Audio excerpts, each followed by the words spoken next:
Bonjour Hortense Saran, bonjour Thomas Hurguès, soyez les bienvenus. Bonjour Annabelle, bonjour Thomas.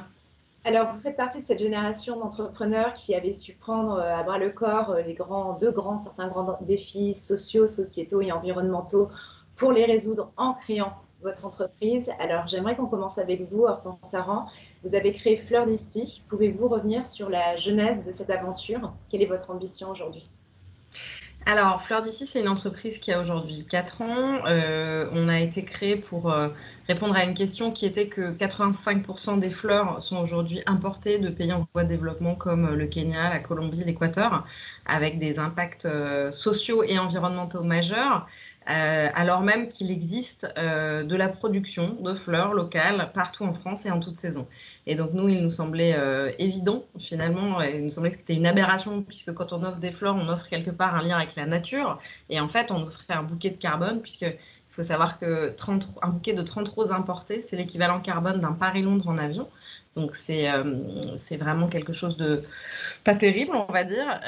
Et donc nous, notre idée, c'était de se demander comment est-ce qu'on reconstruit une chaîne de valeur à la fois résiliente économiquement et écologiquement et socialement pour pouvoir proposer un produit qui soit accessible. Donc, c'est-à-dire dans l'accessibilité, nous on dit il y a évidemment le prix, mais il y a aussi les conditions dans lesquelles on peut se procurer le produit, entre autres.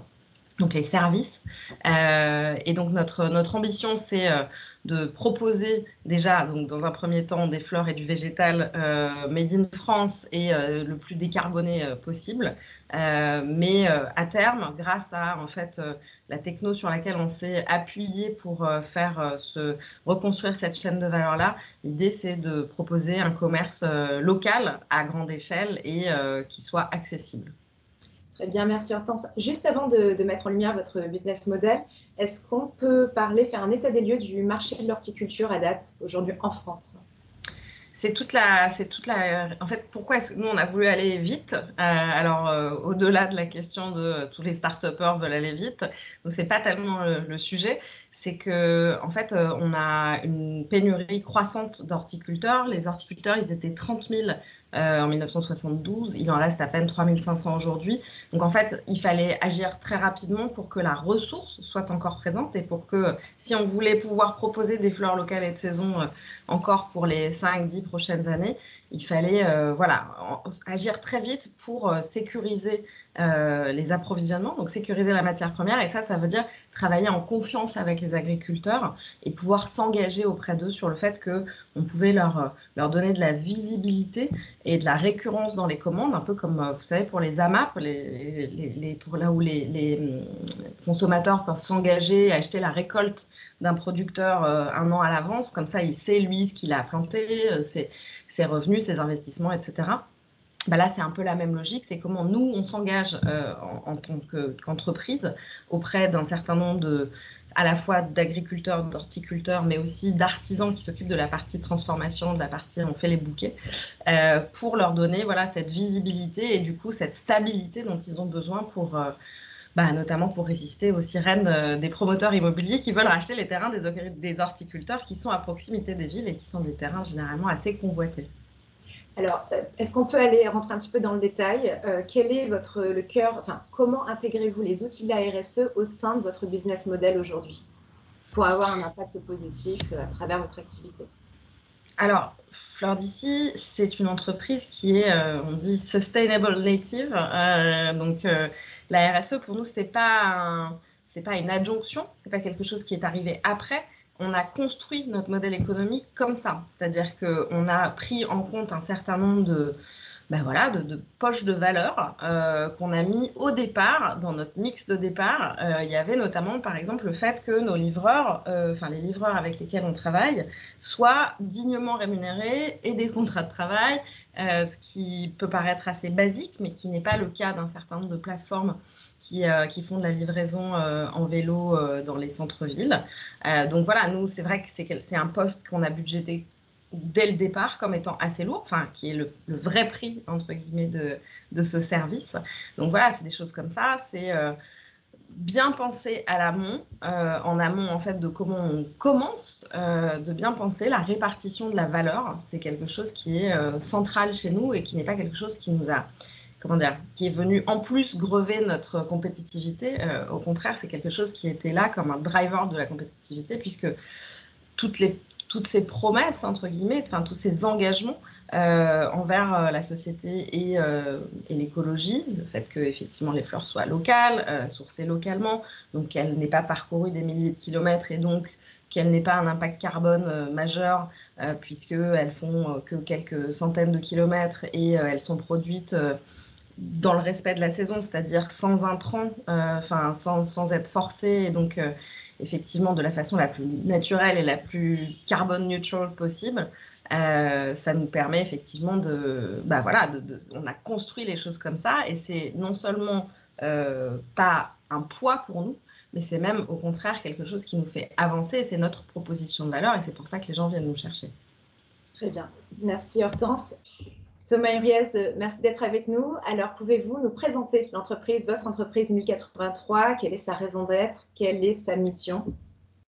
Oui, bonjour à toutes et tous. 1083, c'est une marque que j'ai créée en 2013 en financement participatif. C'est la distance qui sépare les deux villes les plus éloignées de l'Hexagone. Donc, ça va de Menton au sud-est jusqu'à Porspoder. C'est un petit village au nord de Brest, en haut à gauche si la France était un rectangle. 1083, donc, c'est donc une marque de jeans et de baskets entièrement fabriquée en France ou relocalisée au maximum au fil des années. En 2013, quand on s'est lancé, on était 2. Aujourd'hui, on est 70 emplois directs plus 80 emplois indirects. On va créer 20 emplois supplémentaires dans les Vosges. L'idée, c'est vraiment au fil des ans de reconstruire la filière du jean en France. Pour faire un jean, il y a 8 étapes. La première, c'est la culture du coton. Ensuite, on file. Ensuite, on teint. Ensuite, on tisse. Ensuite, on ennoublit le tissu. Ensuite, on le coupe. Ensuite, on confectionne pour faire un jean. Et à la fin, on le délave. Et sur ces 8 étapes, en 8 ans, on en a relocalisé 7. Et on est en train de réussir la relocalisation de la 8e étape avec la production de coton en France grâce au recyclage des vieux jeans. Donc voilà, c'est toute une filière qu'il y a derrière 1083. L'idée, c'est de former une équipe avec les consommateurs, les fournisseurs, évidemment nos équipes, les banquiers, tout le monde. En fait, chacun fait à son rôle dans cette chaîne de valeur. Et l'idée, c'est d'engager le plus les uns les autres en montrant tout ce qu'il y a derrière la fabrication d'un jean et l'achat d'un jean. C'est un peu comme si vous aimez le vin, vous achetez une bouteille de vin au supermarché, elle a un certain goût, un certain prix. Vous achetez la même bouteille de vin chez le vigneron, et d'un coup, au même prix et au même goût, elle paraît moins chère et meilleure parce qu'en fait, vous comprenez tout l'écosystème et toute l'histoire de ce vigneron. Et nous, c'est notre démarche, c'est-à-dire que tout ce que l'on fait, on le partage. C'est pour ça que je suis ici dans mes stocks. Mais en réalité, tout est vraiment ouvert. On fait visiter nos ateliers, on fait participer nos clients au développement des produits, on explique à nos clients comment fabriquer leur propre jean. Bref, tout est fait pour que de manière systémique, chacun vive le fait qu'il apporte sa pierre à l'édifice. Super. Alors, embarquer toutes les parties prenantes, c'est une des clés de la RSE. Vous, en ce qui concerne votre business model, comment avez-vous intégré la RSE au cœur de votre business model? Alors moi, la RSE au sens rapport, documents, machin, etc., j'y connais rien. C'est-à-dire qu'on n'est pas très fort en formalisation. Par contre, on vit tout. C'est-à-dire qu'on a une mission dans l'entreprise. Cette mission, pendant quelques jours encore, c'est amener chacun à produire et consommer dans l'économie circulaire. Elle va être améliorée avec une notion de réduction supplémentaire. Mais depuis 8 ans, cette mission d'amener chacun à produire et consommer dans l'économie circulaire, c'est la boussole de toute l'équipe. Donc quand on a à faire un choix, on ne fait pas un choix par rapport à son chef ou à son avis. On fait un choix par rapport à la mission. C'est vraiment le point de référence de toutes les décisions qu'on a à prendre. Donc là, par exemple, je vous montre un truc, ça se fait pas, mais je vous le montre quand même. Mon installation est assez précaire. C'est une chaise sur la table de couple sur laquelle je suis installé. En fait, qu'est-ce qu'elle raconte, cette chaise? Si c'était une chaise Ikea, en fait, elle serait en totale dissonance avec la mission de 1083, qui est d'amener chacun à produire et consommer dans l'économie circulaire, ce serait dissonant. Du coup, quand on a eu à acheter cette chaise, on l'a achetée en France, évidemment, avec du tissu de Nîmes 1083. Et donc, en fait, le fait de tout le temps faire référence au même enjeu, quelle que soit sa place dans l'entreprise, ça oriente chacun vers des solutions cohérentes les unes avec les autres, puisque du coup, on décide tous par rapport au même important. Et donc ça conduit à la cohérence, et cette cohérence, quand on réussit à la partager, et vous voyez, une chaise, on ne croirait pas qu'une chaise, c'est important. Mais en fait, aujourd'hui, cette chaise, c'est le média de notre mission, puisque du coup, je vous en parle. Donc en fait, cette chaise, elle ne sert pas qu'à s'asseoir, elle sert aussi à partager notre engagement.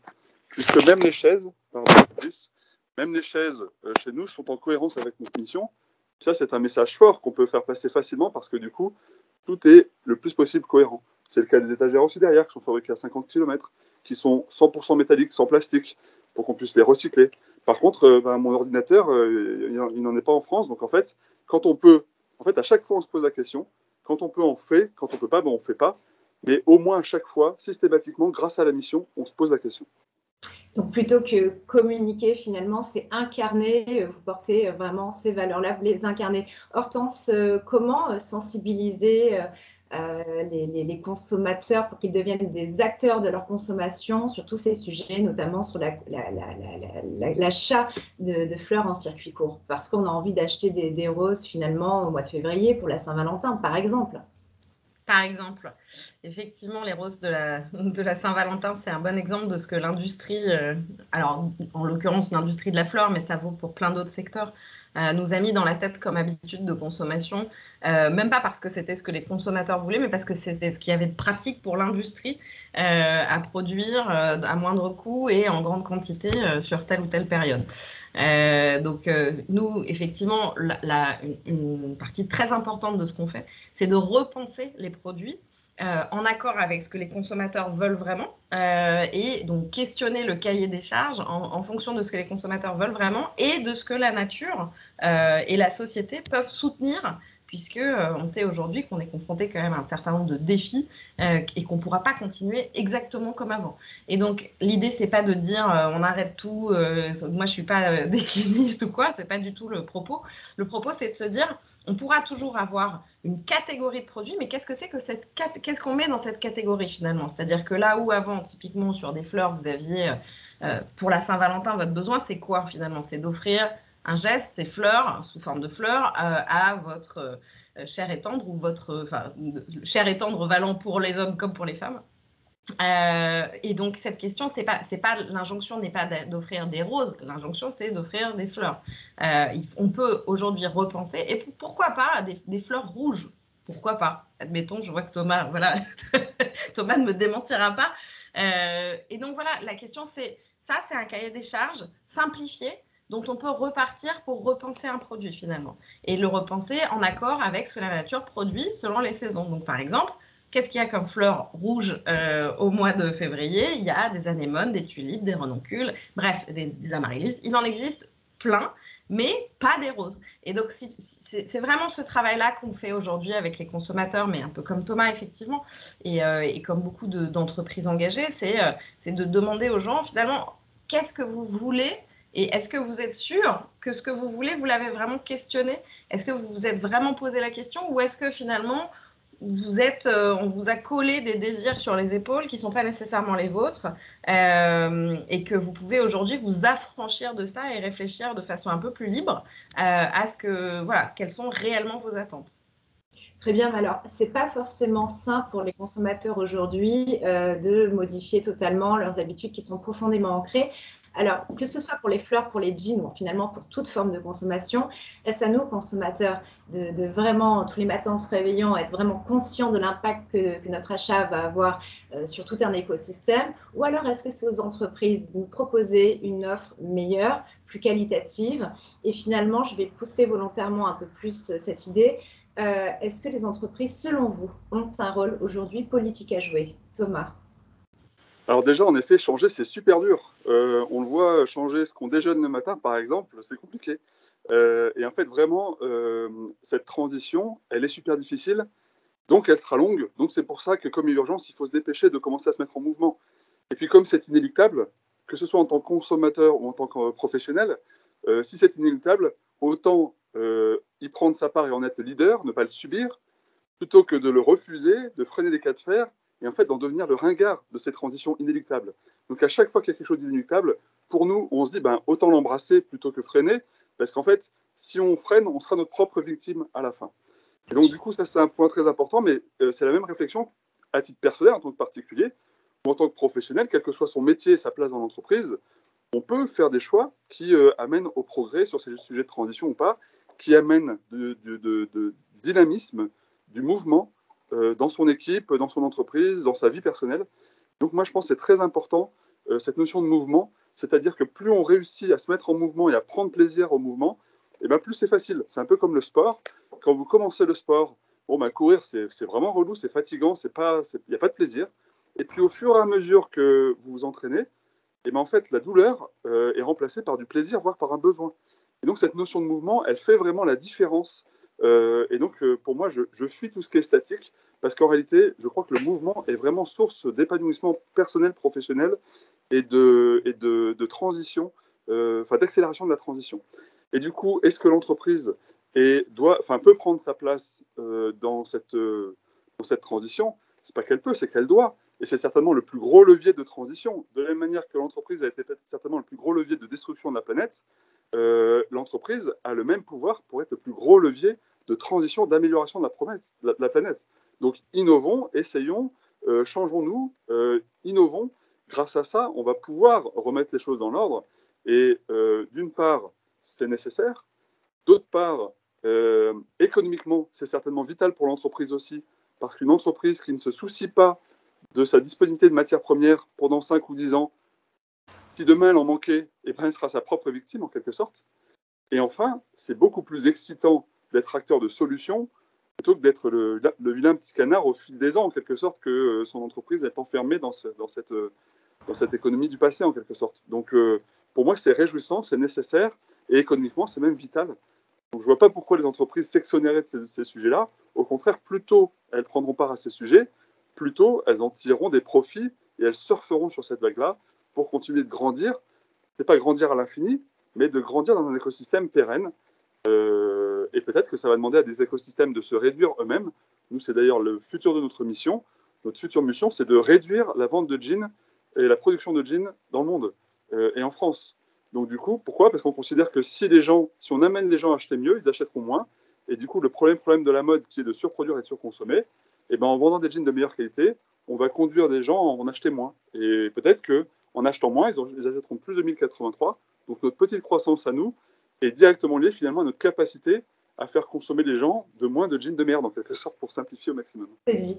Hortense, juste avant de vous demander de réagir au propos de Thomas, Thomas, justement, comment vous positionnez-vous aujourd'hui, vous 1083, par rapport aux mastodontes de la grande distribution? Et ben en fait, on est tous acteurs de cette transition. On parlait de filière tout à l'heure, avec ces 8 étapes pour fabriquer un jean. 1083 n'a pas vocation à porter seule cette filière-là. La mode, c'est pas l'uniforme. Donc du coup, et en plus, l'intégration totale et exclusive, elle est dangereuse. Parce que si une filière, c'est une chaîne avec un seul maillon par acteur, que ce soit le confectionneur, le tisseur ou même la marque, si l'un de ces maillons casse, la chaîne s'effondre. Donc ce n'est pas du tout raisonnable de reconstruire une filière en imaginant que chaque maillon est exclusif.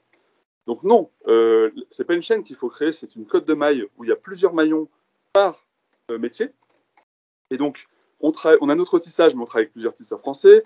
On a notre atelier de confection, mais on travaille avec plusieurs ateliers de confection. Et nos ateliers que l'on crée nous-mêmes, ils ont vocation à produire des jeans pour 1083, mais aussi pour d'autres marques.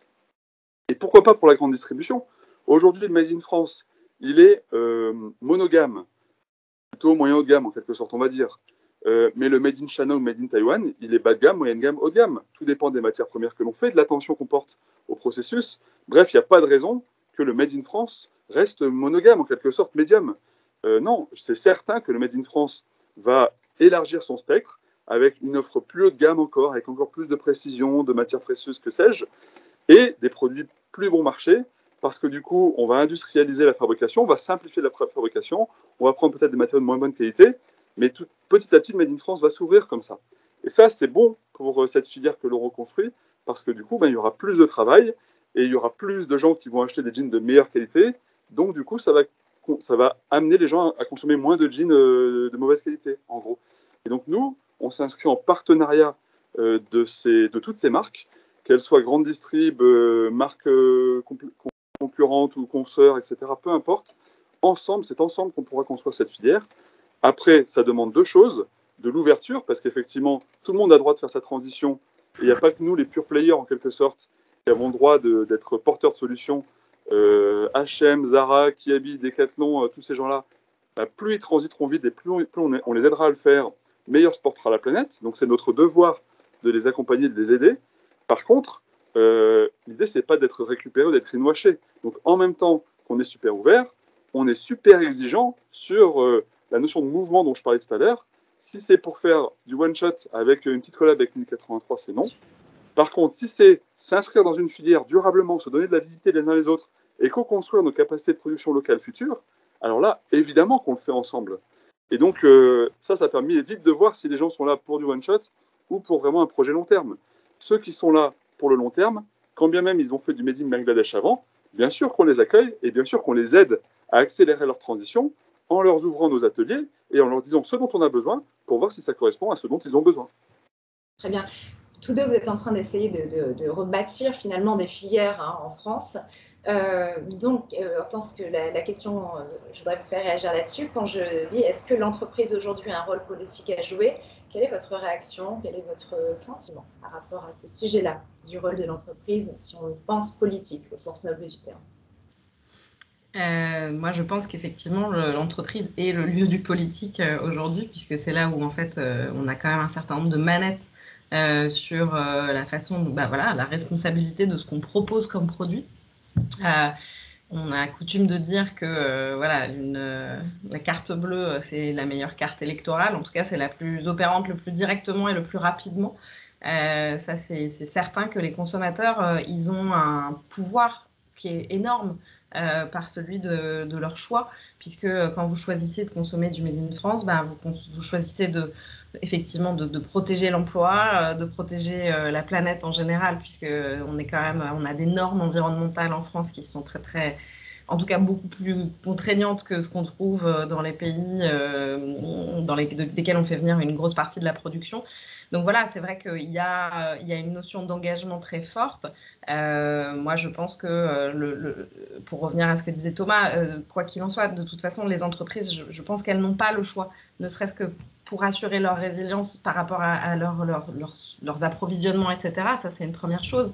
Mais aussi, tout simplement, par rapport à leurs consommateurs, parce que les générations X, Y, Z, elles consomment aujourd'hui avec un smartphone en main et un certain nombre d'applications comme Yuka, par exemple, et elles cherchent à savoir comment est-ce que leur produit, c'est devenu constitutif du choix. Il ne faut pas se méprendre. Et donc, elles cherchent à savoir comment le produit il a été conçu, quelle partie de la valeur est allée à qui, quels sont ses impacts carbone et autres.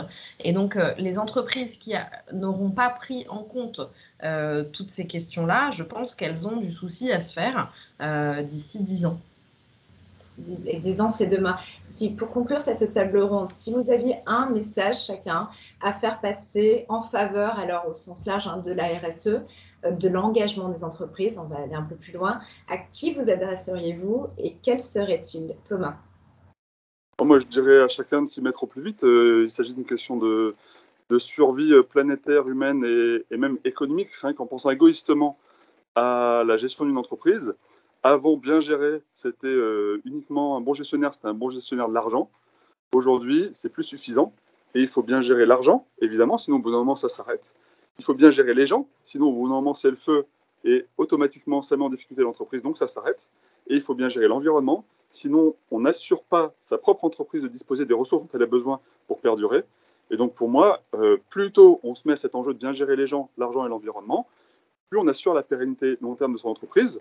Alors c'est plus facile en partant d'une feuille blanche comme Hortense et nous, parce que du coup, on est parti direct comme ça, parce qu'on a eu la chance d'entreprendre dans les années 2010, et du coup, on a eu la chance de vivre les conséquences fâcheuses du modèle précédent. Si on était né 20 ans plus tôt, on aurait fait comme tout le monde, on n'est pas des génies. Par contre, du coup, ceux qui ont à transiter, c'est un mouvement difficile, parce que se mettre en route, c'est pas simple, on ne sait pas par où commencer, il y en a de partout. Et l'idée, c'est pas d'être parfait. L'idée, commercialement même, c'est de montrer à ses consommateurs, à ses clients, qu'on prend le sujet à bras le corps. 1083 ne vend pas le meilleur jean du monde. Le jean de 2021, il n'est pas parfait. Mais il est mieux que celui de 2020, qui est mieux que celui de 2019. Et celui de 2022, il sera encore mieux que celui de 2021. Et en fait, c'est ce chemin qu'on partage avec nos clients. Et c'est ça qui est réjouissant, en tant qu'entrepreneur, en tant que professionnel et en tant que consommateur. Donc, ne vivons pas ces enjeux majeurs comme une énorme marche à franchir. Non, c'est un faux plat qu'il faut commencer à prendre le plus tôt possible pour petit à petit se rapprocher de ce sommet-là. Et en fait, c'est pas l'arrivée qui est intéressante, c'est pas l'arrivée qui est salvatrice, c'est le chemin qui est salvateur et qui est réjouissant. Et vous, Hortense, un message à faire passer, à qui vous adresseriez-vous et quel serait-il? Évidemment, je souscris et je rejoins complètement ce que vient de dire Thomas sur le fait que c'est le chemin qui est important et que c'est pas, voilà, personne n'est parfait et c'est ok, ça va, c'est pas grave, tout va bien. Mais pour répondre plus précisément à votre question sur à qui je m'adresserais aussi beaucoup à la partie financière, aux actionnaires ou à ceux qui aujourd'hui détiennent le capital et en particulier pour les plus grosses entreprises. Voilà, d'une injonction à penser peut-être moyen-long terme et pas court terme à 2-3 ans, parce que effectivement c'est des enjeux qui sont lourds et donc ça demande des investissements, ça demande un peu de temps pour faire les bons choix et les bons changements et c'est vrai qu'il faut souvent, comment dire, tout le monde est d'accord dans l'entreprise pour le faire, mais c'est vrai qu'il y a, c'est comme toujours. Pour gagner de l'argent, il faut investir au départ. Donc, il faut commencer par en perdre. C'est comme toujours. Et donc, il faut voir en fait ces investissements en faveur de la RSE, un peu comme les investissements qui ont été faits pour le digital, pour la digitalisation des entreprises il y a 15 ans, où à l'époque, on se disait mais à quoi ça sert? On voit pas trop. On voyait pas trop en quoi ce serait un relais de croissance très très important. Mais les gens qui ne l'ont pas pris ce virage-là, je pense qu'aujourd'hui, ils se rendent compte que c'était peut-être une erreur. La RSE, c'est un peu pareil, c'est-à-dire que je pense que ne pas le mettre au cœur de sa stratégie, d'un point de vue purement économique, à nouveau, je pense que c'est une erreur. Et je pense qu'il faut porter ce message-là avec conviction et sérénité et faire entendre qu'il ne faut pas le faire, il ne faut pas faire une politique RSE pour être du côté du monde des bisounours. C'est pas le sujet en fait. C'est vraiment, il faut être convaincu du fait que c'est un accélérateur de compétitivité. Très bien. Pour rebondir sur plusieurs temps, si je peux me permettre, ça me fait penser ton exemple, Hortense, à l'informatique. Dans les années 80-90, il y en a qui ont freiné contre l'informatique, ils ne voyaient pas l'intérêt, machin, etc. Et ils ont loupé le coche. Pareil, ils ont faire le e-commerce, ils ont loupé le coche. Et bien là, en fait, l'enjeu de prendre sa part des conséquences environnementales de sa propre activité, ceux qui freinent là-dessus, qui en font un non-sujet, qui refusent de penser à investir là-dessus, moi je pense, et je pense qu'on est tous un peu d'accord, qui risquent de faire louper ce coche-là à leur entreprise. Donc c'est pour ça que c'est un enjeu vital de bons gestionnaires, que l'on pense comme un bon gestionnaire de 2020 ou comme un bon gestionnaire des années 2000. Quoi. Le message est passé, il est très clair. Un grand merci Hortense Aran, merci Thomas Huriez pour votre engagement et vos témoignages. À très bientôt. Merci pour tout. Merci Annabelle, merci à tous.